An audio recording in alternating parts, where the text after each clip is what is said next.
Legislativa vai realizar, nesta segunda-feira, uma audiência pública para discutir a reforma da Previdência. E um dos palestrantes será o economista José Celso Cardoso, que é doutor pela Unicamp e pós-doutor pela Universidade Autônoma de Barcelona. Ele também que é técnico em planejamento e pesquisa do IPEA e atualmente também é presidente do Sindicato das Associações de Funcionários do IPEA. E é com ele que a gente conversa a partir de agora. Bom dia, José Celso Cardoso, seja muito bem-vindo aqui ao Jornal Agora. Houve várias audiências em Brasília e pelo Brasil afora. Há um desconhecimento e uma desinformação muito grande ainda, não é, sobre o conteúdo da reforma e os impactos da reforma sobre a população. Então é uma oportunidade ímpar, né, grande, de tomar conhecimento um pouco maior de aspectos que estão sendo pouco comentados ou colocados pelo governo e pela grande imprensa, na verdade, sobre a reforma. Quais são os principais pontos polêmicos da reforma que você acredita que ainda é de desconhecimento da população e que deve ser tratado de uma forma mais ampla? Pois bem, a reforma, a rigor, ela é muito ampla, né? Ela tenta abarcar um conjunto praticamente completo de questões que hoje estruturam o sistema de previdência no Brasil. E eu diria que tem três aspectos que não foram devidamente discutidos, né? O que são ou foram objetivos ocultos ou pouco explícitos, né, da reforma desde o início, sobretudo por parte do governo. O primeiro é que a reforma visa, a bem da verdade, excluir ou retardar o acesso à aposentadoria e demais direitos previdenciários para a maior parte da população, né? Isso se dá por meio de uma exigência muito dura de aumento do tempo de contribuição e aumento da idade mínima de aposentadoria, né? Para um país que é muito heterogêneo, muito desigual como o brasileiro, essa medida ela vai excluir grande parte da população do acesso, do direito de ter uma aposentadoria depois que terminar a sua fase ativa no mercado de trabalho. O segundo objetivo, pouco explícito, é o de reduzir o valor e a duração dos benefícios na fase de aposentadoria, né? Isso se dá meio como decorrência do aspecto anterior, né? Na medida em que se exige maior tempo de contribuição e maior idade mínima para os trabalhadores requererem o benefício, isso significa que eles terão menos tempo, né, de usufruto desse benefício depois que pararem de trabalhar, né, com o agravante de que as regras sugeridas pelo governo implicam numa redução do valor das aposentadorias por uma exigência de que se faça o cálculo levando em consideração 100% das remunerações ao longo dos X anos de contribuição obrigatórios, né? Só para você ter uma ideia, né, se exige 20 anos de contribuição mínima, né, para se acessar o benefício, para se ter direito ao benefício, porém, para que o trabalhador possa ter 100% da média das remunerações que desfrutou, né, que conseguiu ao longo da vida, ele precisa contribuir por 40 anos. Né? Isso também, aplicado ao mercado de trabalho como brasileiro, torna praticamente impossível para a maior parte da população conseguir um benefício equivalente à remuneração que tinha durante a fase ativa, né? E por fim, existe um terceiro objetivo pouco explícito que tem a ver com a proposta de capitalização. Na verdade, a reforma ela propõe uma mudança que não é apenas paramétrica do sistema, né? Ou seja, mudar os parâmetros de organização do sistema de previdência. Ela propõe uma mudança de paradigma do sistema de proteção. Quer dizer o seguinte, né? Enquanto a Constituição de 88 estabeleceu um sistema solidário, né, de previdência, pelo qual os trabalhadores todos, né, ativos de um determinado momento contribuem solidariamente para o financiamento da previdência ou dos benefícios daquela população que já trabalhou, que já está aposentada, não é? A proposta do governo sugere que esse sistema se ancore única e exclusivamente na capacidade contributiva individual de cada trabalhador ao longo da vida. Então isso transfere o ônus todo da proteção social para o próprio indivíduo, cada um segundo as suas capacidades de encontrar trabalho, de conseguir uma renda suficiente para acumular ao longo da vida ativa uma quantia que possa ser depois usada como aposentadoria depois da sua fase ativa. Ocorre que Esse critério aplicado a um país, mais uma vez, heterogêneo e hiperdesigual como o brasileiro, vai, na verdade, reforçar, aumentar a desigualdade que nós já temos, vai aumentar a pobreza na fase pós-laboral, né, ou seja, na fase idosa das pessoas, e vai, na verdade, financiar, em grande medida, o setor privado, né, de provisão de proteção, como já ocorre no caso da saúde, com os planos de saúde, que são exorbitantes e a maior parte da população não consegue pagar, como já ocorre com a educação privada, que também exclui grande parte da população desse segmento, e vai ocorrer também com a Previdência, na medida em que a Previdência privada, ou ancorada no sistema de capitalização, vai ser um privilégio de apenas poucos trabalhadores ao fim e ao cabo. Chegou aqui ao estúdio da 97 FM para participar, junto comigo dessa entrevista, o editor de economia do jornal Agora RN, Marcelo Holanda. Bom dia, Marcelo, seja bem-vindo. Bom dia a todos que estão aí tomando maior chuva, um chuvão, né, na verdade, desde o começo da noite. Bom dia a todos, bom dia. Bom dia.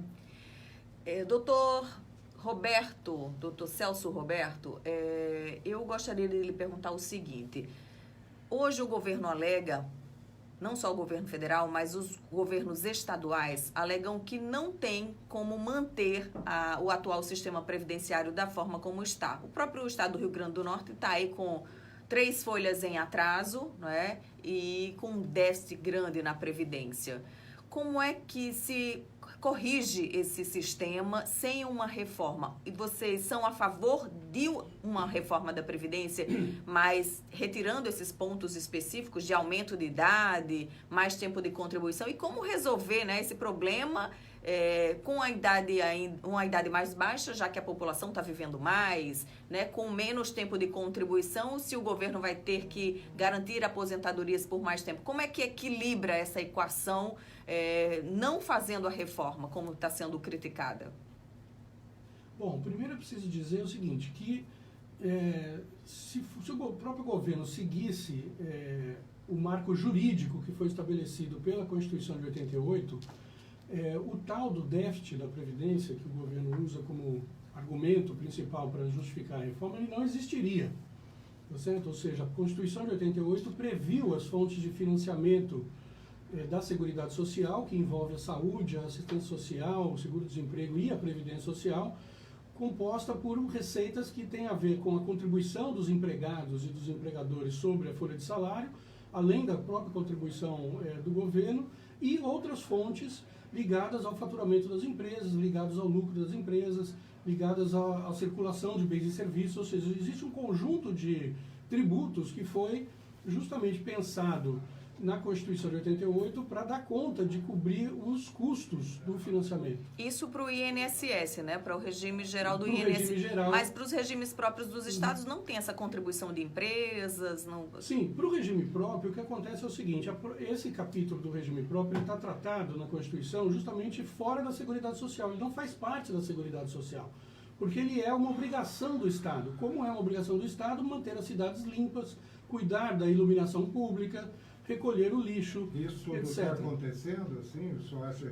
Por exemplo, a gente tem hoje um quadro, por exemplo, de pessoas do serviço público se aposentando com 48, com 52. A gente vê que nos últimos, desde 2014 até hoje, o déficit, o rombo fiscal dos estados subiu de 47 para 90 bilhões, isso em apenas 4 anos, né? Veja, é verdade que existe um problema fiscal, sobretudo no âmbito dos estados, né, das unidades da federação. Ocorre que, veja, o próprio conceito de déficit é um conceito inadequado para tratar da Previdência, inclusive da Previdência do setor público. Por quê? Porque a gente, por exemplo, nunca se pergunta qual é o déficit da Política Nacional de Defesa, qual é o déficit da política de financiamento da dívida pública. Por que não pergunta? Porque o conceito adequado não é o de déficit, ou seja, que contrapõe receitas e despesas. O conceito adequado é o de necessidade de financiamento. Pois bem, se necessidade de financiamento significa dizer o seguinte: o governo tem um conjunto de despesas para executar. Ele precisa financiar essas despesas, evidentemente. Ele faz isso de diversas formas, com seus impostos diretos, primeiramente, com fontes de financiamento de outra natureza, inclusive com a rolagem da dívida, que é o padrão normal no mundo inteiro, inclusive no Brasil. Né? Ocorre que no caso brasileiro existe uma anomalia entre os gastos primários, que são os gastos diretos, que tem a ver com a prestação de serviços à população, pagamento de aposentadorias, etc., e os gastos financeiros, que são justamente os gastos que se destinam ao pagamento da dívida pública. Pois bem, no caso brasileiro há regras muito duras no que diz respeito à emissão de dívidas para pagar os gastos correntes, que são os gastos primários que financiam, como eu já disse, os bens e serviços, né, a prestação de serviços para a população.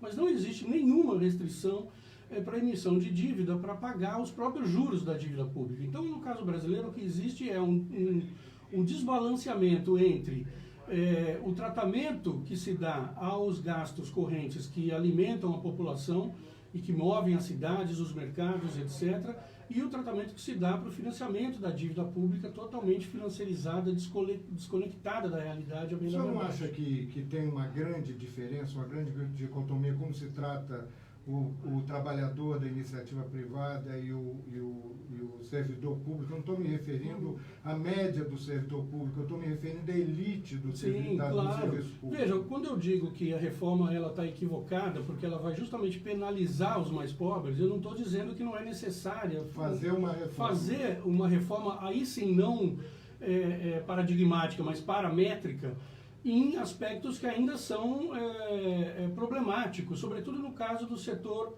público.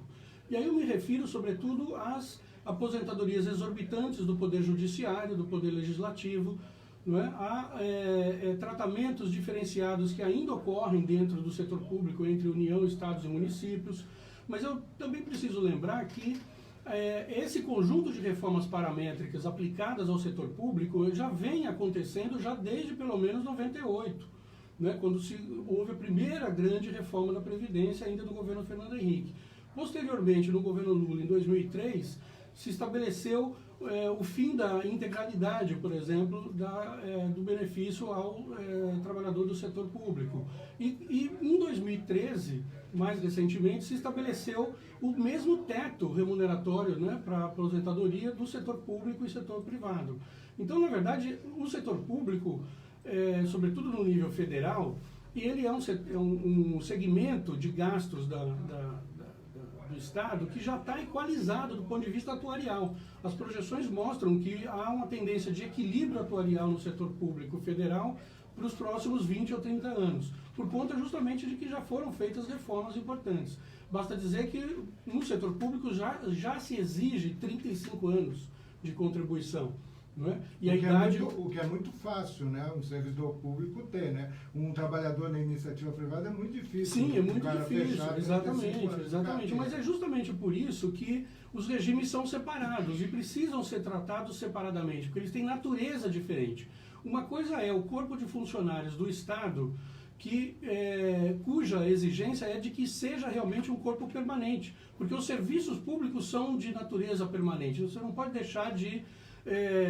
os professores não podem deixar de ir da escola se quiserem, tá certo? Os médicos não podem deixar de atender nos postos de saúde, os policiais não podem deixar de patrulhar as ruas. Ou seja, o serviço público é de natureza tal que exige um corpo técnico, um corpo burocrático, né, de servidores permanente. Isso que faz com que ele tenha um horizonte de contribuição mais previsível e também um horizonte de gasto mais previsível. Não, sem dúvida. Eu acho que a importância do Estado em relação aos serviços essenciais para a população é indiscutível. Sim. O que eu estou querendo questionar do senhor é o seguinte, o tamanho do Estado brasileiro, né? Com a quantidade de atribuições. Hoje você vê bancos públicos, situações em que os salários médios estão acima de qualquer razoabilidade, né? 40, 50, cargos de assessoria técnica, né? Superestimados e tal. E tudo isso, quer dizer, não fecha uma conta, né? Uma vez que o serviço público ele drena muito, mas ele contribui pouco para o conjunto, né, dentro do raciocínio da partição. Que o senhor tá eu acho que essa é uma visão de senso comum que precisa ser um pouco relativizada. Primeiro, se a gente compara ao longo dos anos 2000, né, 2002 até 2018, por exemplo, os gastos com a própria previdência no setor público, a gente vai ver que o valor percentual sobre o PIB é o mesmo, praticamente. Ou seja, o estoque de pessoal no setor público permanece praticamente o mesmo hoje de quando foi aprovada a Constituição no nível federal, né? Então, assim, não existe, na verdade, nenhuma explosão de emprego no setor público, isso é um mito, como não existe uma explosão de gastos associados ao financiamento desse pessoal. Isso é outro mito que precisa ser desmontado. Mas o setor público contribui, digamos assim, ele drena mais com uma quantidade menor. O problema, quando você diz ele drena mais, você está querendo dizer que a carga tributária, por exemplo, é alta em relação à qualidade dos serviços oferecidos. Não, eu estou dizendo com relação ao que ele contribui para a Previdência. Ah, sim, claro. O próprio setor público não aporta para o sistema, né, aquela parte que ele deveria, já que o sistema é tripartite. Isso é uma das razões pelas quais o financiamento do sistema está defasado, né, está aquém da necessidade. Né? Agora, tem uma questão importante que é a seguinte, assim como existem problemas a serem resolvidos no âmbito do setor público, né, e esses são reconhecidos, são conhecidos, quer dizer, existe a necessidade realmente de uma regra de transição, né, para uma aposentadoria no setor público que seja mais justa em relação ao setor privado, isso é ponto pacífico. Mas essa regra de transição, ela não há necessidade de que ela seja radical, de que essa transição aconteça do dia para a noite, como quer o atual governo, né, a atual proposta. Ela pode ser lenta, gradual e segura, não tem nenhum problema em relação a isso. Não só porque as reformas que já foram feitas no setor público já apontam para um certo equilíbrio, como pelo fato de que a melhor fórmula de transição é aquela que justamente combina ao longo do tempo de contribuição com idade mínima. Estamos conversando com José Celso Cardoso Júnior, que é economista pela Universidade de São Paulo, com doutorado e pós-doutorado em economia. Ele que é presidente do Sindicato da Associação dos Funcionários do IPEA, que é o Instituto de Pesquisa Econômica Aplicada ligado ao governo federal. José Celso, o governo espera votar a reforma da Previdência até o próximo dia 18, né, esse relatório da reforma da Previdência, e levar para o plenário da Câmara para aprovação, já contando com os que têm votos suficientes para isso, até 18 de julho.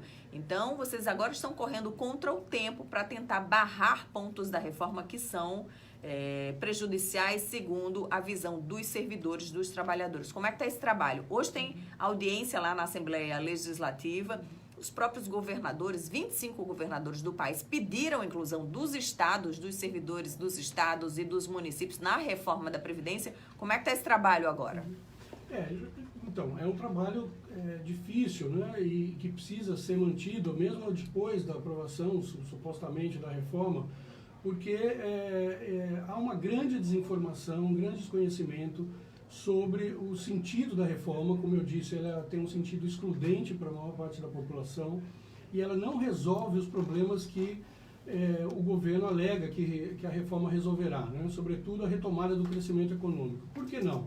Porque, veja, no geral, o tal 1 trilhão que o ministro Paulo Guedes argumenta que economizará com a reforma, significa, bem da verdade, a retirada de 1 trilhão, né, em 10 anos, da onde? Na verdade, a retirada da renda das pessoas que recebem esses benefícios e que estão esparramadas pelo país. Né? Então, isso, na verdade, vai significar um rebaixamento da capacidade dos governos e dos mercados locais de se manterem. Mais ainda, porque há 20 anos a gente está completamente estagnado economicamente. Exatamente. Quer dizer, isso vai reforçar a crise econômica ao invés de resolver a crise. Mas reforçar uma crise econômica em cima de uma situação imensa, a gente está com o PIB diminuído. Exatamente. De 3 anos, 4 anos para cá, as pessoas empobreceram 30%, 40%. Exatamente, eu concordo integralmente. Eu digo isso, que ao contrário do que a propaganda governamental alega, o resultado da reforma vai ser colocar a economia brasileira numa trajetória de estagnação econômica, né, de mais longo prazo, e ela vai representar, do ponto de vista social, uma catástrofe humanitária. Sim, mas é um quadro que já está desenhado há muito tempo, tirando a época, vamos dizer, do ex-presidente Lula, onde houve, vamos dizer assim, uma valorização das commodities e tudo isso. De 2013 para cá, a situação é de terra arrasada e piorando, não é? Eu acho que existe um certo terrorismo também fiscal que o governo pratica quando defende a reforma, porque ele primeiro joga a responsabilidade pela crise no próprio Estado, né, nas contas públicas, sendo que essas contas públicas deterioradas, elas se devem de 2014, 2015 para cá, mais a uma queda da arrecadação decorrente justamente do travamento da economia, da crise econômica que se abateu sobre o país de 2013 e 2014 para cá, do que um aumento do gasto, né? O gasto, na verdade, manteve-se num patamar histórico e até mesmo se diminuiu em termos relativos, quando, na verdade, o que houve foi uma queda abrupta da arrecadação. Isso gerou, de fato, um gap fiscal que tem sido atribuído à Previdência. Mas a arrecadação está na razão direta, vamos dizer assim, da resposta da economia, né? Sim, exato. A arrecadação, no caso brasileiro, porque ela está assentada sobre a circulação de mercadorias, bens e serviços, ela é procíclica, né? Quando a economia cresce, a arrecadação cresce. E quando a economia cai ou está estagnada, a arrecadação cai, o que piora a situação fiscal. Então, a bem da verdade, o governo teria muitas outras formas de equalizar a crise e a questão fiscal, se não fosse o dogma né, do equilíbrio fiscal a qualquer custo, né? Sendo que esse dogma ele favorece claramente apenas um único setor da economia, que é aquele que se vale da dívida pública para se financiar e para enriquecer, em detrimento do conjunto da população. José Celso, presidente do Sindicato dos Servidores do IPEA. Uma última pergunta, rapidinho, já para a gente encerrar. Os governadores dos estados, né, e prefeitos, através da Federação dos Municípios, da Confederação dos Municípios, enfim, solicitam que estados e municípios sejam incluídos na reforma da Previdência, porque eles dizem que não terão capacidade de continuar pagando seus servidores se a reforma não beneficiá-los, digamos assim. Como é que vocês estão lidando com isso? Vocês defendem os servidores estaduais e municipais participando de uma reforma, mesmo que não seja essa proposta pela PEC 06? Sim, veja, no caso dos estados e municípios, de fato há um conjunto de restrições fiscais mais sérias e de outra ordem. Por quê? Porque os estados e os municípios, por exemplo, não podem emitir a própria moeda. Não é? Quem pode fazer isso é o governo federal para financiar sua própria dívida no âmbito federal. Os estados e municípios não podem criar ou majorar os seus próprios tributos ou outros tributos sem uma pactuação que é difícil de fazer junto à população, já que, em tese, estão estrangulados do ponto de vista tributário. E, por outro lado, os estados e municípios não podem financiar o seu gasto na medida em que eles estão presos a uma série de pagamentos e de restrições financeiras junto ao governo federal que impedem a sua, vamos dizer, discricionalidade sobre o seu próprio orçamento. Então, realmente é uma situação mais delicada. Exigiria, por parte do governo federal, uma compreensão maior sobre a necessidade de um fundo de financiamento ou de transição para esses sistemas previdenciários dos estados, também de médio e longo prazo, não é nada que precisasse ser tão traumático, na medida em que os estados, uma vez que retomando o crescimento econômico, pudessem reequilibrar suas finanças ao longo do tempo e equacionar os aspectos propriamente previdenciários, né? Agora, cada estado tem uma particularidade, então isso é preciso ser levado em consideração na hora de uma negociação junto ao governo federal. Não é possível uma regra que seja uniforme para todos os estados do Brasil por conta das particularidades, das dificuldades em cada caso. Agora, há alternativas que são menos traumáticas e mais pró-crescimento, pró-inclusão, pró-democracia, pró-soberania em cada caso desses. Ok, conversamos aqui com o presidente do Sindicato dos Servidores do IPEA, que essa discussão será levada hoje à Assembleia Legislativa a partir das 14 horas numa audiência pública, não é isso, José Celso? Logo mais estaremos ali.